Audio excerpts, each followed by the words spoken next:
Welcome to special analysis. నేను రమా మండవ. ఈరోజు అనాలిసిస్లో భాగంగా మనం తీసుకోబోతున్న టాపిక్ ఏంటంటే, ఇక్కడ ఆల్రెడీ ఒక టైటిల్ పెట్టుకున్నాం మనం, జగన్ సంగతి తేల్చేద్దాం, షర్మిల సంచలనం. అంటే షర్మిల సంచలన నిర్ణయం అనేసి. అసలు ఈ జగన్ సంగతి తేల్చేద్దామని షర్మిల ఎందుకు నిర్ణయించుకుంటూ ఉన్నారు అనేది ఇక్కడ అసలు ఒక బిగ్ క్వశ్చన్. ఇక్కడ మనం పెట్టిన టైటిల్కి యాప్ట్ అవుతున్న విషయం ఏంటంటే, జగన్ సంగతి తేల్చేద్దాం అనేది షర్మిల ఆయన ఆస్తులకు సంబంధించో లేకపోతే ఇంకొక విషయంలోనో కాదు. ఎస్పెషల్లీ వైఎస్ఆర్సీపీ విషయంలో షర్మిల ఒక సంచలన గేమ్ ప్లాన్ తెర మీదకు తీసుకురాబోతున్నారని చర్చ జరుగుతోంది. ఈరోజు చూసినట్లయితే కాంగ్రెస్లో వరుసగా జరుగుతున్న పరిణామాలు దాన్ని నిజం చేస్తున్నాయి. యాక్చువల్గా వరద విలేని దెబ్బకి, అస్నా తుఫాన్ విలేని దెబ్బకి ఏపీ మొత్తం అతలాకుతలం అయితే రాజకీయంగా ఆ పార్టీలో ఏం జరుగుతున్నది కొంత మరుగున పడింది. కానీ బట్ చాలా సైలెంట్ కిల్లర్గా షర్మిల తను చేయాల్సింది తను చేస్తూ వస్తున్నారు. యాక్చువల్గా చూసినట్లయితే షర్మిల మొన్నటి ఎన్నికలకు ముందు ఆమె మనకు తెలుసు జగన్మోహన్ రెడ్డి కోసం ఆల్మోస్ట్ కాళ్ళు విరక్కొట్టుకుంటూ ఆమె పాదయాత్ర చేశారు. అదే అక్కడి నుంచి సమైక్యాత్ర చేస్తున్నారు. ఆ పార్టీ కోసం ఆయన జైల్లో ఉన్నప్పుడు అన్ని యాత్రలు చేశారు. పార్టీలో కీలక భాగస్వామిగా ఉంటూ వచ్చారు. జగన్మోహన్ రెడ్డి ఏది చేయమంటే అది చేస్తూ వచ్చారు. ఒక మహిళ అయ్యుండి 3,500 కిలోమీటర్ల పాదయాత్ర చేసి రికార్డ్ బ్రేక్ కూడా చేశారు ఆవిడ. బట్ ఆ తర్వాత చూస్తే పార్టీ తరపు నుంచి ఎలాంటి పదవి ఆమె ఆశించలేదు. బట్ జగన్మోహన్ రెడ్డి కూడా ఆ స్థాయిలో ఆఫర్ చేయలేదు.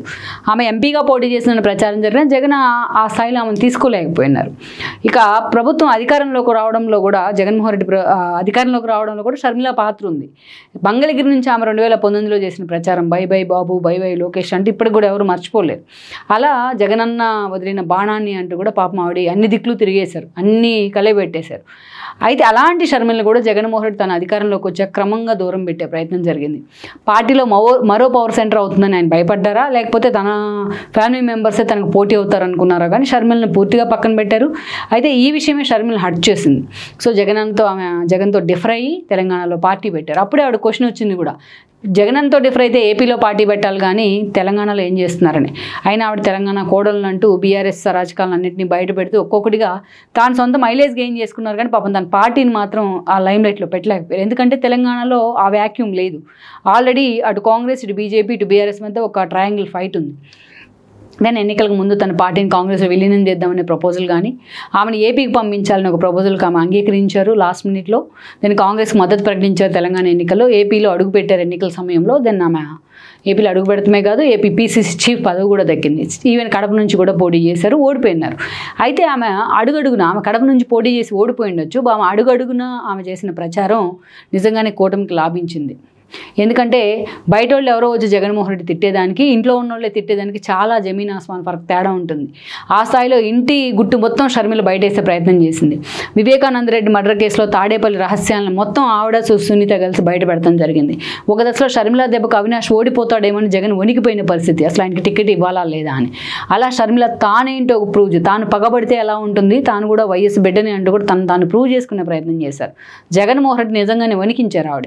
అందుకే ఆఖరికి బట్టల గురించి, చీరల గురించి కూడా సొంత అన్నయ్య ఉండి చాలా చీప్గా జగన్మోహన్ రెడ్డి ప్రవర్తించారు. ఒక రోజు దగ్గర నుంచి ఒక గుడివాడ అమర్నాథ్ వరకు కూడా ఆమె కూడా వైఎస్ వారసులానే మరిచి కూడా ఆమె మీద హ్యూమిలేషన్, ఆమె క్యారెక్టర్ హ్యూమిలేట్ చేస్తూ మాట్లాడారు. సోషల్ మీడియా వేదికగా కూడా అంతే టార్గెట్ చేశారు.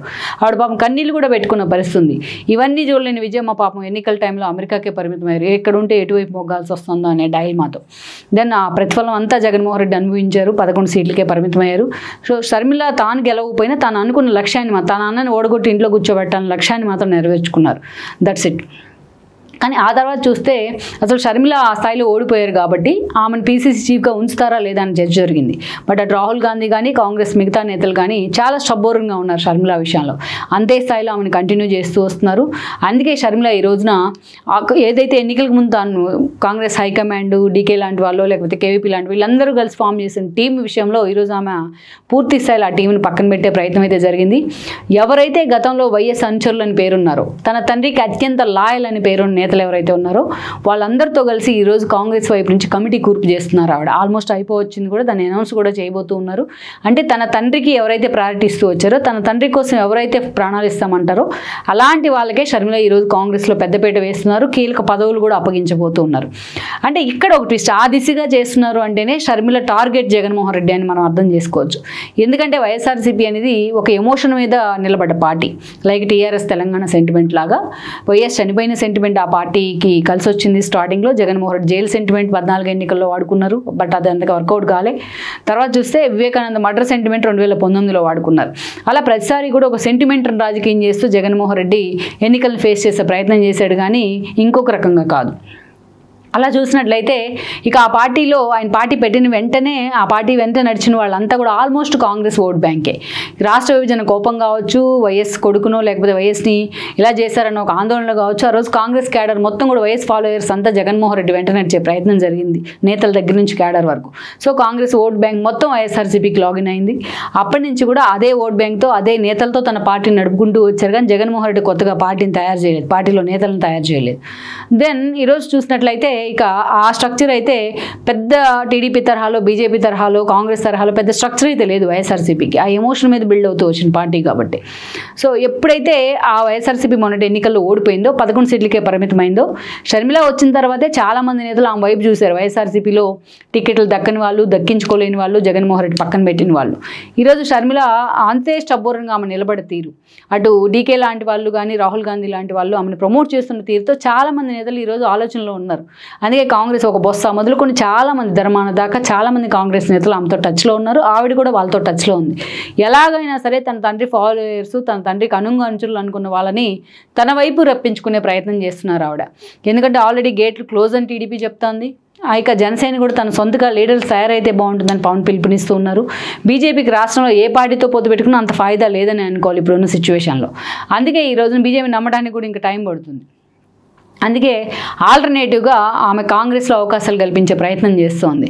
అందుకే వైఎస్ఆర్సీపీ నుంచి పూర్తి స్థాయిలో నేతలు తన వైపు రావాలంటే తన టీం స్ట్రాంగ్గా ఉండాలని కూడా భావిస్తోంది. అందుకే ఇక వైఎస్ఆర్సీపీలో కొంచెం అసంతృప్తి నేతలు కానీ, జగన్మోహన్ రెడ్డి మీద తిరుగుబాటు జెండా ఎగరేయాలనుకున్న నేతలు కానీ, మొన్నటి ఎన్నికల్లో ఓడిపోయిన సీనియర్లు కానీ వాళ్ళ మీద షర్మిల ఫోకస్ పెట్టారు. వాళ్ళందరినీ కాంగ్రెస్ వైపు లాగే ప్రయత్నం చేస్తున్నారు. అంటే ఇక ఏదైతే ఎలక్షన్లో ఓడిపోయిన తర్వాత షర్మిలను అటు జగన్ కూర్చోబెట్టి విజయమ్మ రాయబారం చేస్తున్నారు, కేవీపీ లాంటి వాళ్ళు తన చర్చ జరిగినా బట్ జగన్మోహన్ రెడ్డి కానీ షర్మిల కానీ ఆ ఇనిషియేషన్ దిశగా వెళ్ళటం లేదు. అందుకే ఇక జగన్ మారడనే విషయం షర్మిలకు కూడా అర్థమైంది. అందుకే ముందు ఆయన ఎలాగైతే ఓటమి పాలై ఇంట్లో కూర్చోబెట్టారో ఇక ఆయన కూసాలు కూడా కదిలించే ప్రయత్నం, ఆయన పార్టీ కూసాలు కూడా కదిలించే ప్రయత్నం అయితే షర్మిల వైపు నుంచి జరుగుతోంది. సో అందుకని ఈరోజు తానే ఇంకో ప్రతిపక్షంగా, ప్రధాన ప్రతిపక్షంగా ఎమర్జ్ అయ్యేందుకు కూడా షర్మిల భావిస్తూ ఉంది, ఆలోచన చేస్తూ ఉన్నారు 2029 నాటికి. అందుకే వైఎస్ఆర్సీపీ ఓట్ బ్యాంకును తమ వైపు చేయడానికి ఈరోజు డీకే, రాహుల్ గాంధీ లాంటి వ్యూహాలతో ముందుకు కదులుతూ ఉంది. అందుకే జగన్ సంగతి తేల్చేద్దామనే అంచనాకి అటు రాహుల్ గాంధీ, షర్మిల వీళ్ళంతా వచ్చినట్టు కూడా చర్చ జరుగుతోంది. అందుకే అంత కొత్తగా ఆమె ఏర్పాటు చేసుకుని టీంని చూస్తేనేది మనకు అర్థమవుతోంది. మరి ఇలాంటి సిచ్యువేషన్లో జగన్మోహన్ రెడ్డి మీద నమ్మకం లేని పరిస్థితుల్లో పదవులు ఉన్న వాళ్ళంతా వెళ్ళిపోతున్నారు. ఆల్రెడీ మనం ఓడిపోయిన వాళ్ళు కూడా షర్మిల వైపు చూస్తున్న పరిస్థితి ఉంది. మరి జగన్ సంగతి తేల్చేద్దామని అంత స్టబ్బోర్న్గా కాంగ్రెస్ కానీ షర్మిల కానీ అనుకున్న తర్వాత మరి వైఎస్ఆర్సీపీ భవిష్యత్తు ఏంటనేది, మరి జగన్మోహన్ రెడ్డి దాన్ని ఈ తుఫాన్ ఎలా కంట్రోల్ చేయబోతున్నారు అనేది ఆయనకు నిజంగానే ఒక టిపికల్ టాస్కే అనుకోవాలి. ఈ వీడియో మీకు నచ్చినట్లయితే please share, like and subscribe.